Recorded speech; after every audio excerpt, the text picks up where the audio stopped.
folks, and welcome to the Aspen Hill Neighborhood Watch. How many of you are here for the first time tonight? First time tonight. Very, very good. Very good. That's very encouraging. Those signs on the post, is that what's helping? Did you see the advertising on the post? Next, talk louder. Talk louder, okay? The sign-up sheets that are over there by the map, that map, which is a police reporting area, PRA, it has all those sections, and the places where you live, or the place where you live, will be on that map, and it'll show you which is the PRA that you are in. If there were trouble in your section, you could report to the police department, I'm in PRA 393 or whatever, 343, and they'll be able to zero right in, know exactly where you are. We have some handouts here tonight dealing with the sexual assaults that have taken place in the Aspen Hill area. So we'll be passing those out to you, and if you take some extra copies to take to your neighbors at home, that would be good too. We've started having our Aspen Hill Neighborhood Watch walks. We had one in March. We have two scheduled, one Saturday, April 23rd, 11 in the morning. We meet at Wheaton Woods Elementary School parking lot, and they last about 90 minutes. And it's a good way to get acquainted with some new people, get acquainted with that area, and also look about for some places that need attention, like potholes or like wires that are hanging down, and there are all kinds of things that you come across that should be reported to the Montgomery County 311 number, and then they normally can take care of it. The wires hanging down, that would be a PEPCO job. The meeting on Saturday, May 21st at 11 in the morning is at the Parkland Middle School parking lot. So we go to different sections of our Aspen Hill area. The next meeting of our association is on May 11th, Wednesday evening, 7 p.m., and the topic is Park Watch. And the speakers will be Chief Darian Manley and Sergeant Lauren McNeil of the Maryland National Capital Park Police. Lieutenant Marcus Jones is the Deputy Director of the Special Investigations Division of the Montgomery County, Maryland Department of Police. He has 25 years of veteran of the Montgomery County Police Department. He currently serves as the drug commander of the Drug Enforcement Section. He has served in the following police districts: 2nd, 3rd, 5th, and 6th, as well as the Police Academy and the Special Investigations Division. He has served as a narcotics investigator for 6 years and as a drug unit supervisor. He has testified as a narcotics expert in the district and circuit courts of Montgomery County, as well as the U.S. District Court in Greenbelt. We present Lieutenant Marcus Jones. Thank you. Thank you. Good evening to everyone. I'm not used to sitting in front of audiences, so bear with me. It's indeed a pleasure to be with you all this evening, and it's a great pleasure to see many of you who have attended the great numbers. It's phenomenal for your community, and you should be proud that this is starting to evolve into something that's it's outstanding, because the police department, I can honestly tell you, and I've heard Chief Manger say this many times, and I wholeheartedly agree, is that we cannot do this alone, and that we have to have partners, and the citizens for who we serve are truly our partners in what we do every day.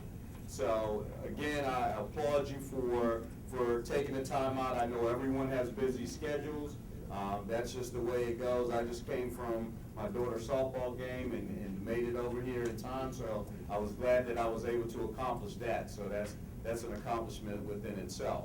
I bring you greetings, and I really do. I want to kind of lay out a little bit of my agenda of what I want to speak about tonight. And if you have questions, I am more than happy to have a question and answer period at any time during the presentation. If there's something that I'm not clear about, I'll be glad to clarify it as best as I can. If I don't know the answer to a question, I am not the expert of Montgomery County, but I'll be glad to find the right person that can answer the question for you. One of the things that what I would like to speak to you all about this evening are a couple of things. The first being is exactly who's responsible in Montgomery County Police to handle narcotics investigations and how that actually functions. I'm also going to talk about some drug trends that are currently going on in Montgomery County and pretty much in the Washington, D.C. metropolitan area, if not in our country as a whole. I'll also talk to you about suspicious activity, some of the keys that you can factor on and how you can assist us to make our job not only easier, but help us to be that second pair of eyes when we're not available to be there at all times of the day and night. And again, I'll be here to answer your questions. So first, let me start with what is the Special Investigations Division? Well, the Special Investigations Division actually covers the entire county.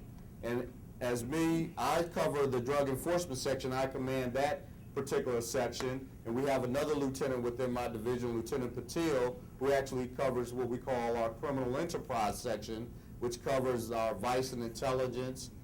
They also do gang activities. And we all work pretty much hand in hand together within that division. My division, I have 3 sections, well, technically 4 sections. I have what we call our Tactical Narcotics Unit. This is my street level unit that is focused on mostly low-level drug dealers, drug complaints that we get throughout many areas throughout the county. They are a unit that work a lot of undercover investigations. They are very active within our county.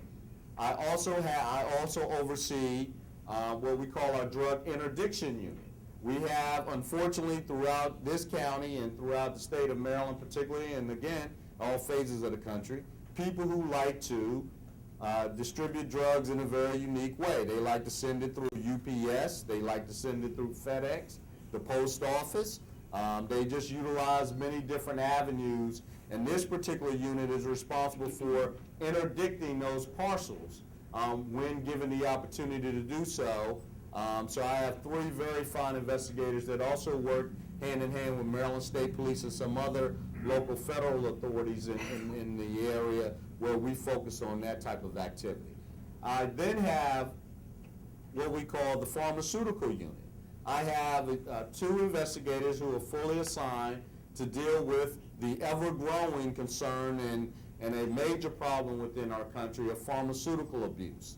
These are, people who are actually going to doctors, who are getting prescriptions from doctors, who are in turn either abusing those particular pills by illegally obtaining the prescriptions or by, in fact, selling those legal prescriptions out to different people throughout the community. And it's really starting to begin a major problem with our children. And that's one of the things that I'll talk about as well. So that's the Pharmaceutical Unit. And then I have what we call the Major Offender / Conspiracy Unit.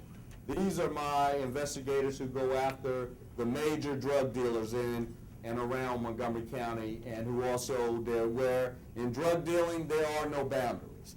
They don't know where the county line ends. They don't know which police district ends from one street to the next street. So in their minds, all they're worried about is, how do I make more money and distribute more drugs on the street? That's their major concern. So these guys that I have who are very good, I have several of them that are assigned to different federal task force where we work with different groups such as the DEA and the FBI, as just an example. And we do some international cases and we do some local cases. So you see, just based upon what I've given you, is that Montgomery County is a very unique county, but again, we have a large problem in the sense that drugs come from anywhere and everywhere. And therefore, it is highly important for us to be really on top of all of the trends that exist, whether it starts in Aspen Hill or it ends in Aspen Hill. As an example, it's very important for our investigators to really be on top of that. So again, when we get information from the community, which is a large part of what we receive on a daily basis, it assists our investigators with their investigative responsibilities, and their jobs become a lot easier, okay? So, drug trends. Well, I'll start with this. Marijuana, for many of you in the room who have probably been around for years like me, marijuana has been around for a very long time. And marijuana still is a very accessible drug. It is very commonly utilized by people who are ranged from the ages of probably 12 to the ages of 82. People utilize this, and we still have a major issue with marijuana distribution throughout the county. You know, some people say the argument is, well, marijuana should be legalized, and I don't want to begin to get into that discussion, but what I will tell you is that in all illegal narcotics, that it does bring about a violent trend in certain cases. And that's one of the things that we have to be very aware of. And whether it's, you know, somebody in our family who might be utilizing it, people do things for very strange reasons in their attempt to either sell those drugs or in order to buy those drugs. So that's just one of my side notes that I'll add to the discussion tonight. Marijuana remains a problem. Cocaine, crack cocaine still remains readily available throughout Montgomery County. There is no part of the county, I will tell you this right now, that is basically drug-free. Okay, there is no part of the county, there is no community that I will tell you that is absolutely drug-free. We do investigations from Potomac to Poolesville, in Wheaton, Silver Spring, Gaithersburg, it doesn't matter. So this just tells you that the accessibility of it is readily available for everyone. So as I stated, cocaine being, you know, really, if we go back in history and look at particularly, I've been around for 25 years, I've done investigations. I remember when open-air drug markets were highly visible in Montgomery County.